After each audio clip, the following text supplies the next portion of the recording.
Absolutely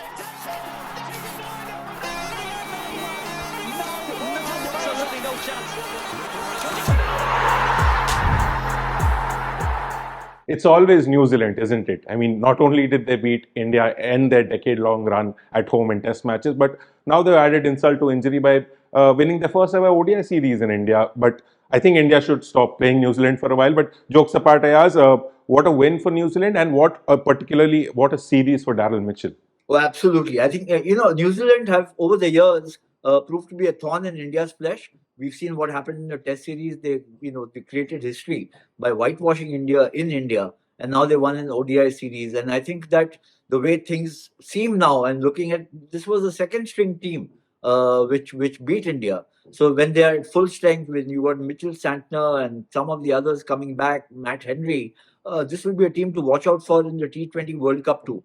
But I think more than anything else, kudos to New Zealand. They've been under the radar for a very long time, ever since they've actually been playing, and especially in the last 30, 40 years, when they've been doing well, they've never been considered as good as Australia, India, England, and for a long spell, even South Africa. But if you look at their record over the last decade, they won the World Test Championship. They were in the final of the ODI World Cup in 2019.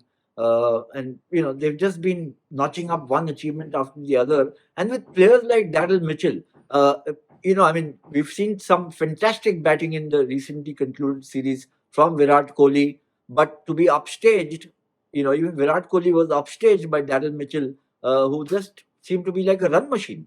Yeah, and we'll also talk about the man that we seem to be talking about a lot, even more than the players, which is, of course, Gautam Gambhir. But in this series, particularly, do you think there's much to fault him for? Because maybe it's just the case that both teams are perhaps had a more of an eye on the T20 World Cup, and this was, at the end of the day, much of I would say, an inconsequential series. So, do you find any fault with Gambhir?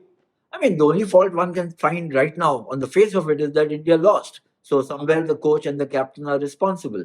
There has to be this kind of, decision making will be under scrutiny.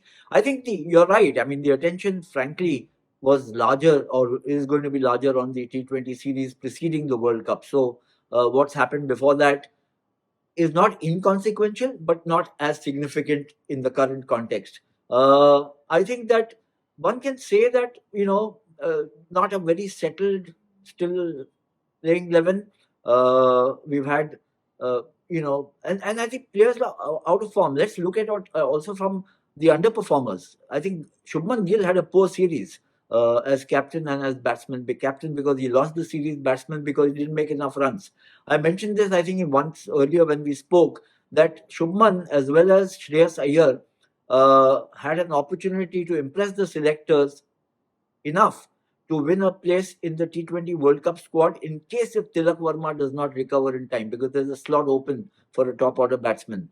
But neither of these two batsmen really did enough to kind of raise a overwhelming kind of scenario for people to say they should be in the squad. Shreyas Iyer is going to be in the T20 series at least for the first three matches, but he also would feel that he had not done enough. So, and I think the form of Ravindra Jadeja, I mean, there's been so much attention focused on his contemporaries, his peer group, which is Rohit Sharma and Virat Kohli. Virat has been absolutely brilliant in the last 3-4 months.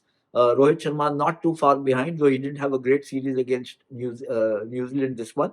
But Ravindra Jadeja as an all-rounder was also a disappointment. So you can't fault Gautam Gambhir for Shubman Gill not making runs and Ravindra Jadeja being below par.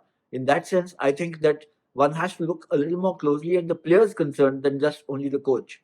Yeah, and lastly, what would you say would be the takeaways for India, if any, except for, of course, Virat Kohli's form and he's ruling the format he is supposed to rule, and then the discovery of Harshit Rana, the batter. So, what apart from these would you take away? I mean, Harshit Rana's, Gautam Gambhir was being faulted for, plumping for Harshit Rana all the while, and he's part of all three formats. But he's come good in the ODI and in some style because he's picked up wickets. He can be a little expensive, but he's a wicket-taking bowler. He's got speed, he's got pace, he's got a big heart. And that one can see even in his batting. He's got some lusty blows in his repertoire. He can use the big handle well, long handle well. and he's good for. Remember, the Indian team. Otherwise, the tail is rather long and not productive enough in terms of run making. You've got Bumrah, who wasn't in the series, but he's going to be part of the T20 World Cup squad. There's Siraj, who was there. There's Kuldeep, who was there. There's Arshdeep. None of these are guys who promise enough runs. So Sarshit coming up with some runs is always of value. I think Nitish Kumar Reddy is another guy. If I would have to look at one area where India were unclear about their tactics, and so therefore Gambhir comes in, is what to do with Nitish Kumar Reddy. He had he's also played in all three formats, and I think he's a very promising all rounder, but not trusted enough either with the ball or with the bat. So he's been a little up and down in the batting order, and he gets the bowling opportunities only if you want 1 or 2 overs. So in the last match, he bowled 8 overs, and therefore, I think one has to look at him as a youngster, a young aspiring all rounder. You don't have to think of him as a Hardik Pandya, and say, oh, he can win matches either with bat or ball. He's still on a learning curve, like Harshit. So I think that these two youngsters, actually, apart from Kohli, were the most impressive in this series.